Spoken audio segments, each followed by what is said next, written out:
G'day, welcome back to the channel. So in today's video, I want to demonstrate 6 really effective wrist mobility exercises that you can do today that will get you instant results. Now this video is for anyone who is dealing with some maybe wrist joints restrictions, maybe you're looking to get some extra mobility through your wrist muscles, maybe you've had an injury and you're just looking to reclaim some normal function again. This video is going to go through some joint specific stretches. Some really basic stretches for the muscle tissue. But then towards the end of the video, I want to go through one really interesting exercise that I'm finding is crucial in maintaining and restoring normal motion to the wrist. And it's not one that I think a lot of people would be expecting clicking on this video. And it's definitely not one that I'm seeing talked about enough in the industry. So if you're really interested to learn what that is and how to do that, hang around towards the end of the video and we'll go through that for you. Let's get into these exercises. So the main thing we want to touch on, as I said, is the first load of wrist mobility exercises that we're going to go through, the first 2, revolve around trying to improve the malleability of your joint capsule. So for anyone who doesn't know, most joints in the body are surrounded by a fibrous capsule that encloses the joint. And for some people, that joint capsule can become, I guess, rusty and stiff. So not stiff in the way that a lot of people talk about in terms of muscular stability, but stiffness in terms of something being rusty and restricted. And all the wrist muscle stretches in the world, the muscular stretches in the world, generally don't account for that deep joint capsular stiffness. So we're going to start with the capsular exercises first to really give us a head start on that wrist mobility. Now, as we do with all stretches, we want to make sure that you do a test and a retest so that you can genuinely see if this exercise or these exercises are working for you. You never have to take my word for any of this. If these are working for you, you will see a genuine change in your wrist mobility straight away after doing each one of these exercises.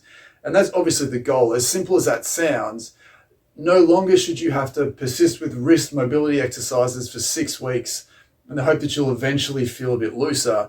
If you're genuinely not seeing an instant change or instant progress, then you probably haven't made change or instant progress. So hold me to that. We always want to set a high standard with these videos. So the first wrist mobility exercise that we need to go through, or the first 2, requires you to have a band of some sort. Now this is a power band, a jump stretch band. We use these a lot on the channel. I'll leave a link below in the description if you want to see what they are. If you want to pick one up, that's fine.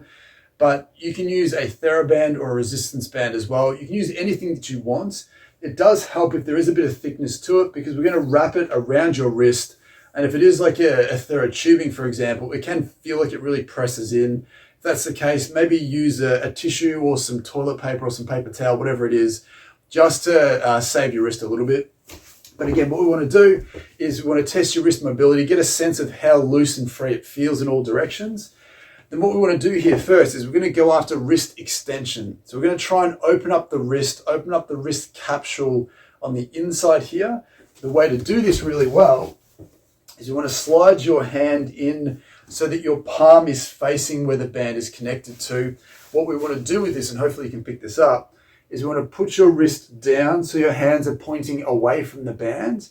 And what we want to do is we want to start with your elbow bent. And I like to block the band so that the band doesn't slide around when I do this.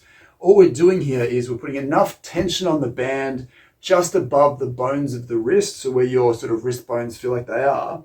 And all we're going to do here is we're going to gently take your arm out straight and we're going to hinge over towards your fingers as far as you feel comfortable going. And what you'll find is you'll hopefully feel that underneath your wrist there'll be a really nice stretch. Obviously, be gentle, be respectful. Don't jam the wrist up. Just find a position that you feel very comfortable with. We want to hang out here for about a minute or 2. You can gently oscillate in and out of the end of that range if you want to. You've got some options here. The other thing that I like to get my patients to do is play around with the position of your forearm. So you can turn your elbow back towards you to really wind up that wrist joint. You can let it flare out a little bit more and rotate back around this way. Just find the position that you feel is most restricted for you. So as I really wind this up, I can feel right at the end there is for me where I get best access to my restriction. So I want to be in this position for the duration of the stretch. Again, if you haven't done this before, maybe don't start with 1 or 2 minutes. Just start with 15 to 20 seconds, just to ease into it. Then what you'll find is after a very short amount of time, you might find you can start to go a little bit further and further over the top of that. And again, play around with the position of your elbow and your forearm just to make sure that you're connecting with the areas that need the most TLC. Now, the other thing that we can do on top of this is that we can include some of the soft tissue that is tight in this area. So we've got the band hooking into the joint, pulling the joint open so that we can gently walk through that. What you can do here, once you've found your best position, you can gently try and sort of push your fingers back into the mat, try and gently make a fist without moving. The idea being that you're flaring up, or probably a better word is activating the muscles of your wrist, the wrist flexors. You want to hold that for about 5 to 10 seconds and then relax. Then you might find you can go a little bit further again than what you could before. So that wrist extension exercise is a really great way. And for me, that feels instantly much looser than what it did before. Compared to my left side, there's a big difference. So hooking the band into the joint, getting some distraction at the joint as you're coming over the top is a great way to bias that joint stiffness. If you're just doing your regular stretches, which we'll get to in a second, and you're stiff here, the joint's physically stiff, or the joints of that area are physically stiff, then you're working against a really strong resistance and potentially not being able to lengthen those muscles to the position that you need to get the best out of it. So that's a fantastic way to start. The second way to do this is we're going to go through a wrist extensor stretch. So it's essentially the same exercise. Band comes out, resting the back of your hand on the mat. Again, your fingers are pointing away from the band for this one. Be gentle. This one often doesn't feel as comfortable as the other one. So just ease into that as far as you feel comfortable. Again, taking note to see where your best version of that stretch is. Find that stretch. Squeeze all the muscles, push the back of your fingers into the mat, make those muscles work for 5 to 10 seconds, then relax, go a little bit further. Now, traditionally, most people tend to lose that wrist extension more so than the wrist flexion. But again, if that aspect of the joint capsule is stiff, the band's a fantastic way to do that. So those first two exercises are crucial because they get to the underlying potential restrictions, which is often that joint capsule, so that when we layer on some soft tissue work over the top, then you're going to have a much more rounded, targeted exercise routine. So they're the first two exercises. The next two exercises are your general wrist stretches. So again, these aren't sexy. They're probably not that interesting, but the point of this basically is we want to stretch any and all soft tissue that's restricted in your forearm, front and back. Again, a great way to do that is I like to have my thumb at the back of the hand with my fingers over the top. We're going to start with your elbow bent, and we're going to bend that wrist as far as you feel comfortable. And we're using my finger as sort of leverage, or my thumb as leverage, to really sort of crank those fingers back as far as you feel comfortable, looking for where your best stretch is. So again, same thing with those other stretches. You can gently, keeping your elbow where it is, you can gently rotate your hand and wrist in different directions, looking for where that tightness is for you. And then as we did with the banded exercise, I'm going to get you to push back into the surface that you're on. So that being my opposite hand, I'm going to gently push my fingers back into that area to activate those muscles optimally. And then when they relax, you'll see that they'll give and it will release a little bit faster than if you just held this stretch. So part one of this stretch is doing that. So I found a good stretch here. I'm going to push back into my opposite hand, make those muscles work for a few seconds. Then when I relax, you should see that you can go a little bit further again, a little bit further than before. Same thing again, tense that up as much as you feel you can for about 5 seconds. Then when you relax, you might find you can go back a little bit further again. Once you've come to the end of that, or you've had enough, we'll repeat that process with your elbow out straight. This just adds a different dimension in terms of the fascial demands. We're going to include different aspects of the muscle. So make sure that you don't miss this as well. Again, rotate your arm around, just trying to find where you feel your best version of the stretch is. So I've got a nice one just here. Then same thing again, push back into that hand, make those muscles work. And then again, you should feel an immediate difference in terms of how loose and how free those wrists and forearms and even your hands might feel from doing that. So that's the wrist flexors. We want to repeat the same process, obviously, with the wrist extensors. So you can start with your elbow bent. So curl your fingers up into a ball if you want to. Really sort of pull that wrist back as best as you feel comfortable. Be gentle because, again, these wrist extensor tendons can be a little bit sensitive for some people, can be uncomfortable. Just find a position that you feel comfortable with. Once you've found that, then gently push your hand back into your other hand again to make those wrist extensors tense up, make them do the work. Then when you relax, you might find you can go a little bit further again. Same deal, keep repeating that process until you've had enough. And then we want to do the same thing with your wrist out straight. It might be awkward to have your fingers bent here, but again, whatever you want to do, just have that wrist bent. Again, make sure that you don't feel uncomfortable here, that you're really jamming that up. There's a bunch of vessels in there. When we talk about carpal tunnel, the nerve that goes through that area can become a bit irritated. So again, if you feel like you're getting some tingling and some pins and needles and numbness, be very respectful. Don't go into it as far, or just make sure you feel comfortable doing it.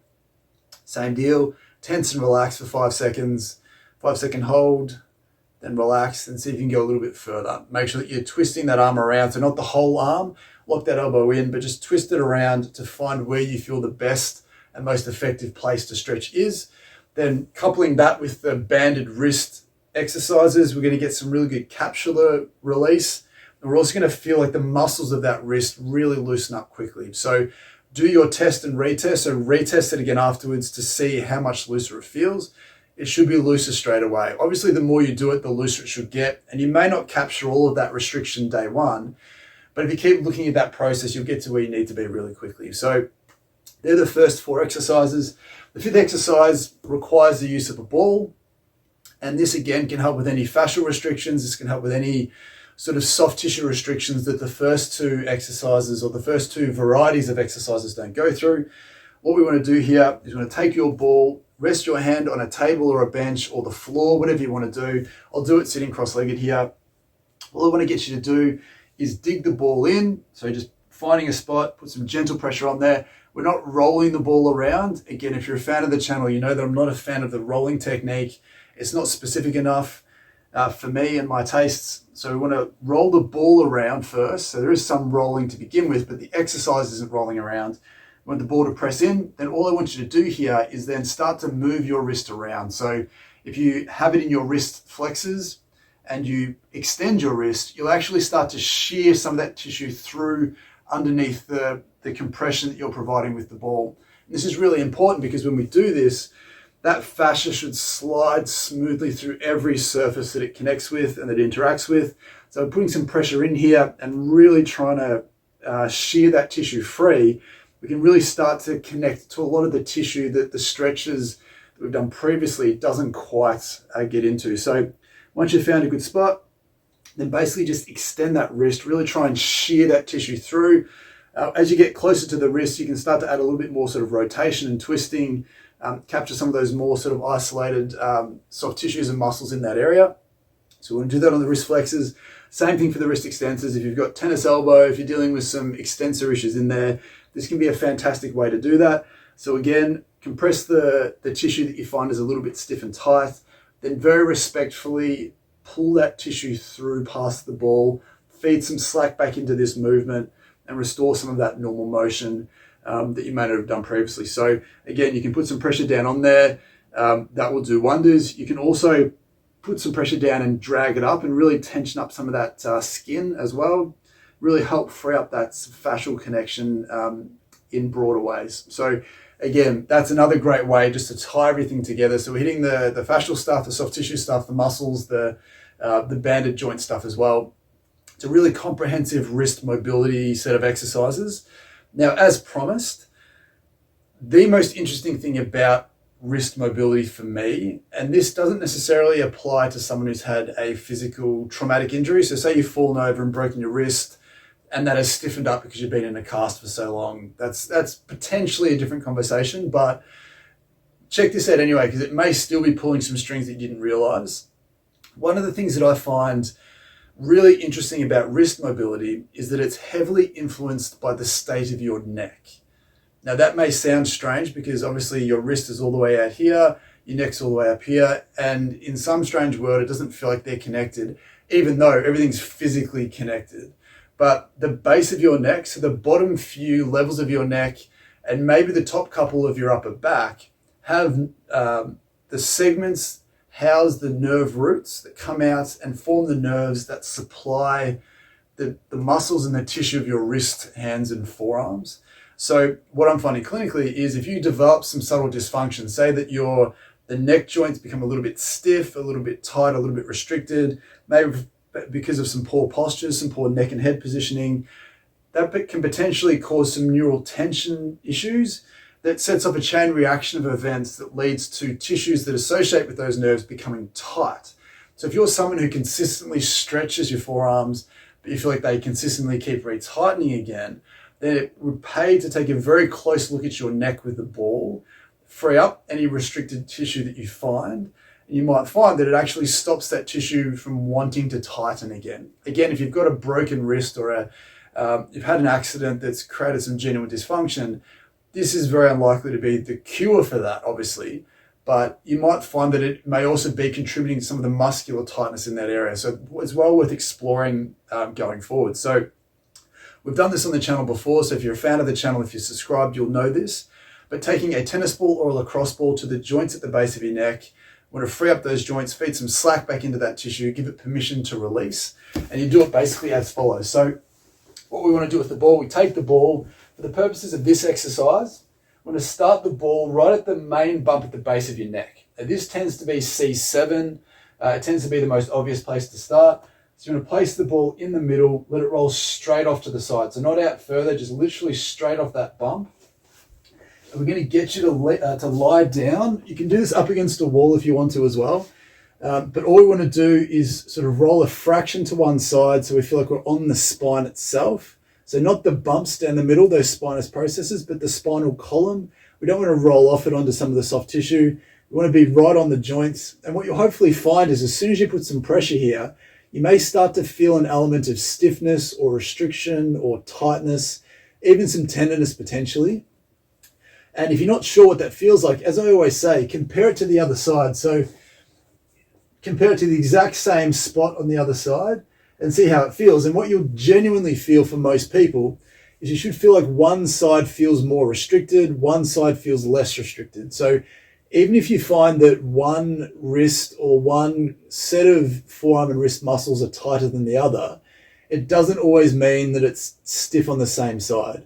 Again, your body doesn't value you as a left and a right being. It thinks of you as an entire human body. So if you have one side of your neck that's restricted, it can definitely cause some problems on that same side, but it can also cause a set of problems to the other side, which can then cause problems down the arm. So to cut a long story short, look for areas that feel stiff and restricted. Again, we're not rolling around.